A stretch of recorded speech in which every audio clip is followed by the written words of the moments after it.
Hi, David Weegenaar here, all the way from Christchurch, New Zealand. Lovely weather outside. It is Friday the 25th. Yesterday I said it was the 26th, but it was the 24th, so I made a erratum. But anyway, doesn't matter.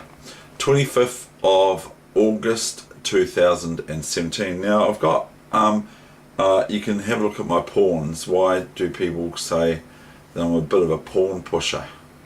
Or that I use my pawns a lot. Keep pushing those pawns. New Zealand champion of the past said to me earlier this year or last year, this player said to me, keep pushing your pawns, Dave. Keep pushing your pawns, Dave. And so that made me realise that that's what people recognise me as being good with. Now, you can be the judge of that yourself. It's all very well me saying it to you, but it's up to you what you think. Now my camera just seems to be moving around a bit. I don't know why it does that, but it just something to do with it. It's got a mind of its own, hasn't it? It's just like Kiwi and Pingy and honey Kiwi Bear.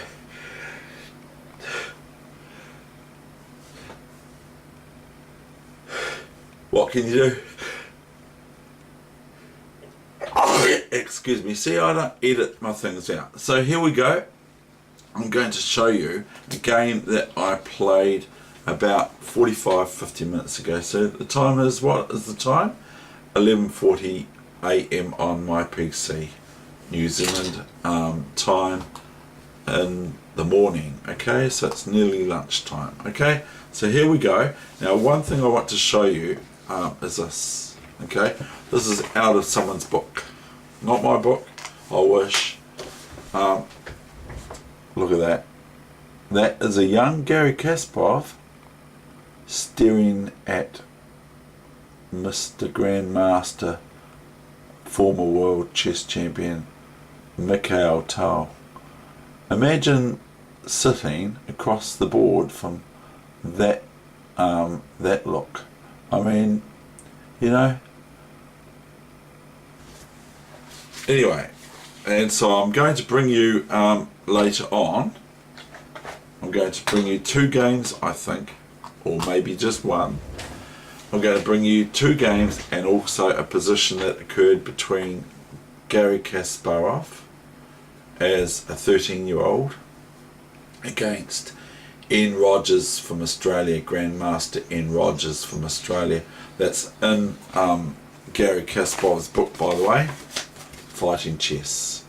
One of my favourite books, especially, you know, like this guy is the ultimate, and he's come out of retirement. He's the ultimate attacking, aggressive, assertive, in your face, sort of like that, just doesn't stop. Okay, here we go. This is the game. Firstly, for you. And I'll just see how I go for time, whether or not I go. So I'm a bit of a porn star apparently, according to other New Zealand top chess players. I'm a bit of a porn star, but not really, of course. Just having a bit of fun with it. Okay, here we go. This was played, like I say, about 45 minutes ago now. But I've had some really good games on chess.com. So here's my pawn pushings. Look, my opponent's pushing a pawn into c4. So I just say, oh well, we can't have that.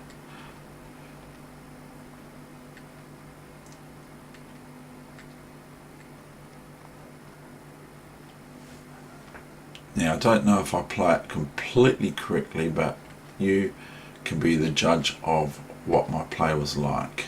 Here come my pawns. Watch my pawns. Just like, no stopping. I'm not stopping for anything.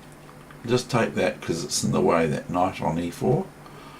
So then I just go rook up here, and I'm threatening one of black's pawns, obviously. Then black defends it with their rook. I play bishop a5 with placement of a bishop on b6 here, which is pretty solid. Rook a8, and I just went, well, I'll take that. Instead of trying to hang on to it on a7, I go queen b3 with intentions of, now my opponent goes off the a file, so I get on it. Okay, f6. Now black's got to do something. Now they play king f7. I'm not entirely sure if that's the correct move. I might be wanting to play bishop f5 here. But my opponent played king f7. Fair enough, that's their game.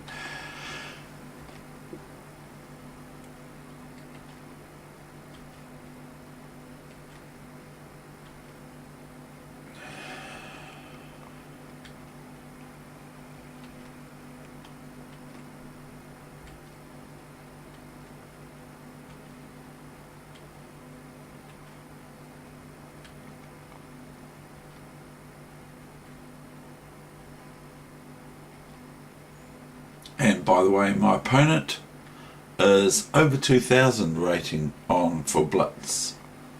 So over 2,000, I couldn't believe it, the way my opponent played. Checkmate is checkmate. Okay, so that's that. Then I will bring you another game, and then I'm going to show you this position between Grandmaster. I think he was a Grandmaster at 13, or maybe it was 14. But the position between Grandmaster Kasparov and Grandmaster, what was his name now? Goodness, Rogers, N. Rogers from Australia, famous Australian Grandmaster. So now we'll go and have a look at a new game. If you want to have a look at it. I would say, in my opinion, this is a really nice game. So chess is a great game anyway, but this is another French that I played here.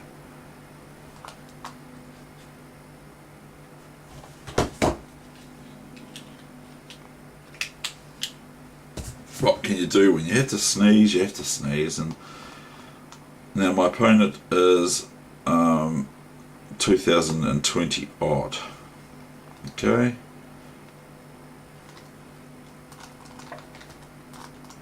So this is another game that occurred today at 10:24 AM. So an hour and a half ago.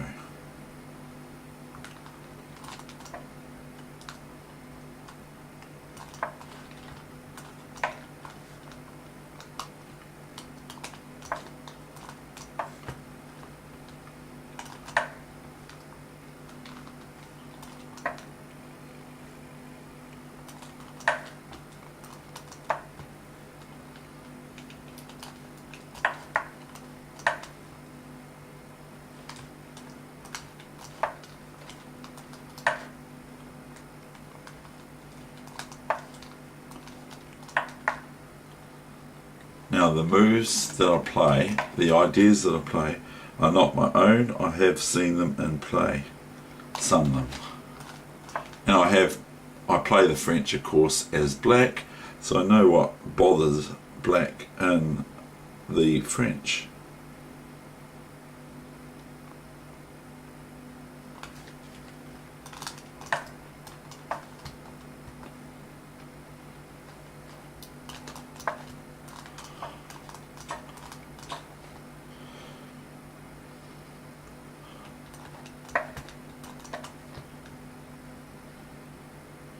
Some people would go here. Maybe that's a good idea, just to go knight here, but I didn't. Right, queen h5. Now if takes here, then I'll just go queen h7 checkmate. So that's not what happens.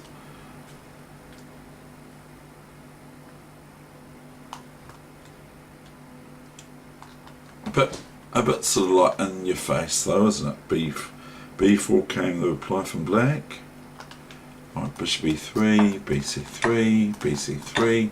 Got to keep looking after the other side of the board too, ladies and gentlemen. You have to keep looking at what's going on the other side. You can't completely ignore it, or even though we want to sometimes.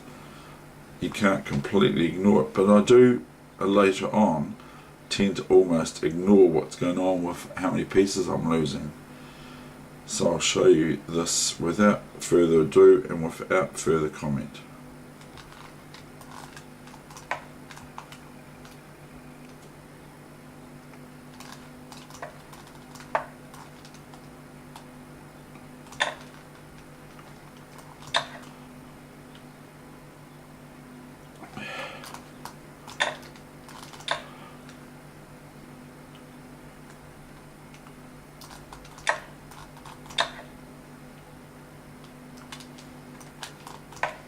Threatening queen h5 check, mate.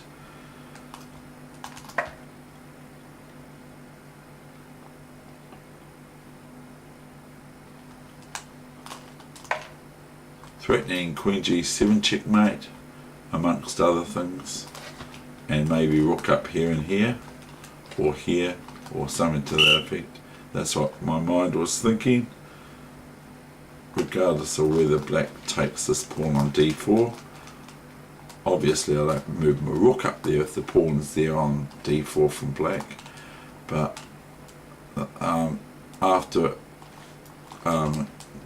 king here, after knight h5, my opponent went bishop f8.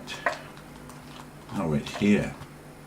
Now this breaks black's back. Even though they're going to have 15 pieces for the queen, this breaks black's back. Now if here, then queen h5 checkmate, and the pawn cannot take obviously because it's check with the queen. So the only thing, and if king moves back here, then everyone can see, and their dog, there's two checkmates here. There's this one, checkmate, and this one, checkmate, not that one, because that's not checkmate. Even though it looks like it is, it isn't. So my opponent went knight f6, okay? And I now play queen c7. Now, there's about 5 pieces, all having to be defended by black. So what does white get met with? White is met with rook c3,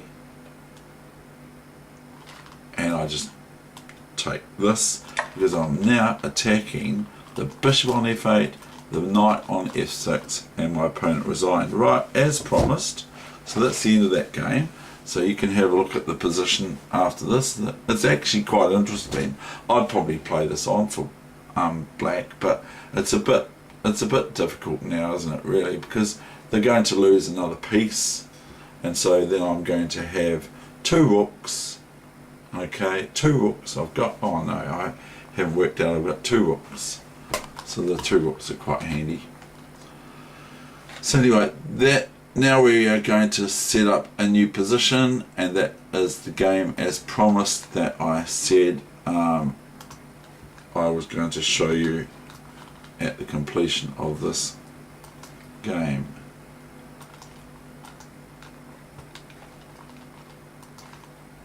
All these games, okay? I welcome new subscribers. I like to have new subscribers. I really enjoy it. I like to have people like my games or whatever. If you do, please hit the like button.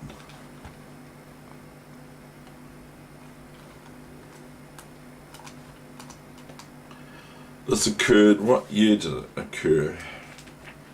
He was 13 years old.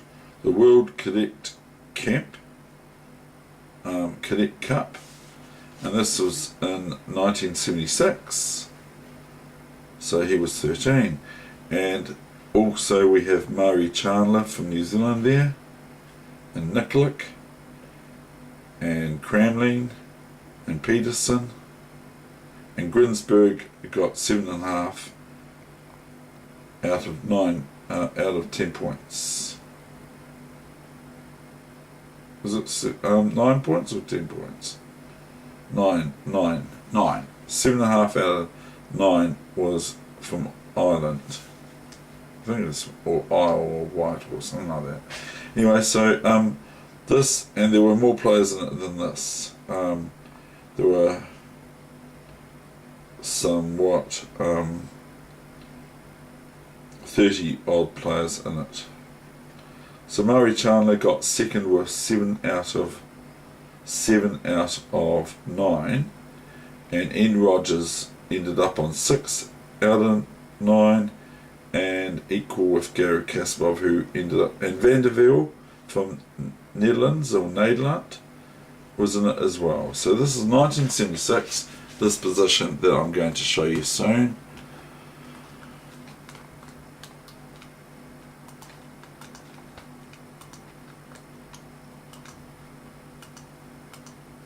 Watch Gary tangle up white's black's pieces, something rotten.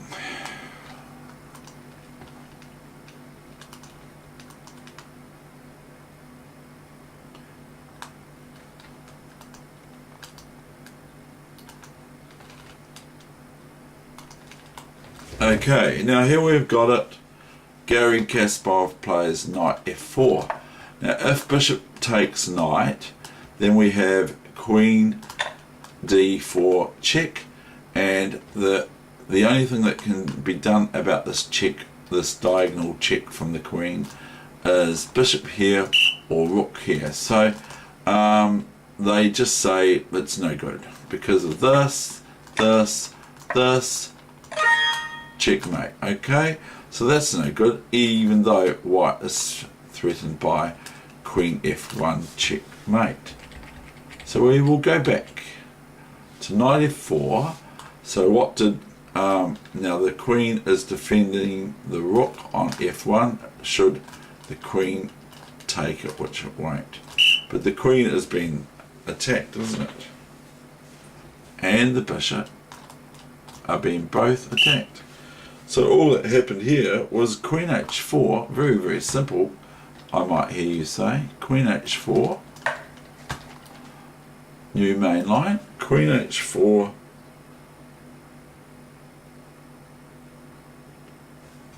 now Gary played queen d4, check, which threatens, if bishop g7 threatens, knight g6 check. Okay, and if bishop takes, then you take the bishop first with check, and then chomp, and then queen takes queen, you see, because the queen is threatened. So discovery is a check on the king. And by the way, if that was a knight, or if that was a bishop and that was a knight, this is check, and this is a bishop, not a bishop here, then this is checkmate. Get what I mean? If this is just a knight and a bishop here, and there's, let's just say the bishop's not there, then that would be checkmate, wouldn't it?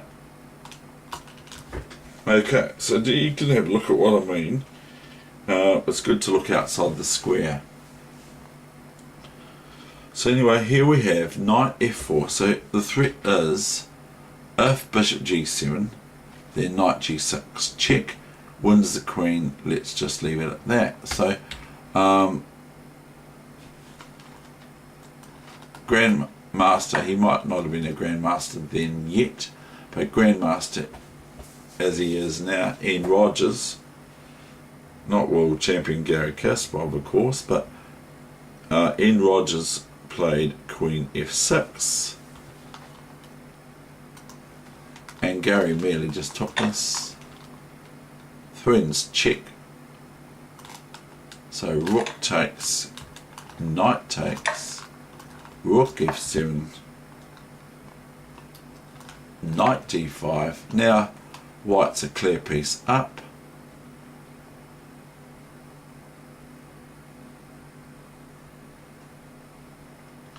even though this knight is a little bit precarious, even though, yeah, but it's no problem even so, because the knight would just go here or rook here.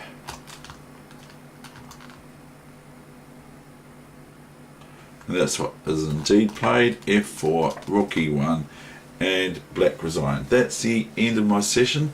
I hope you enjoyed that. This is week, and it's actually 12 now, so that's a 20-minute video, and this is week 41, session number 5 for the week. Thank you.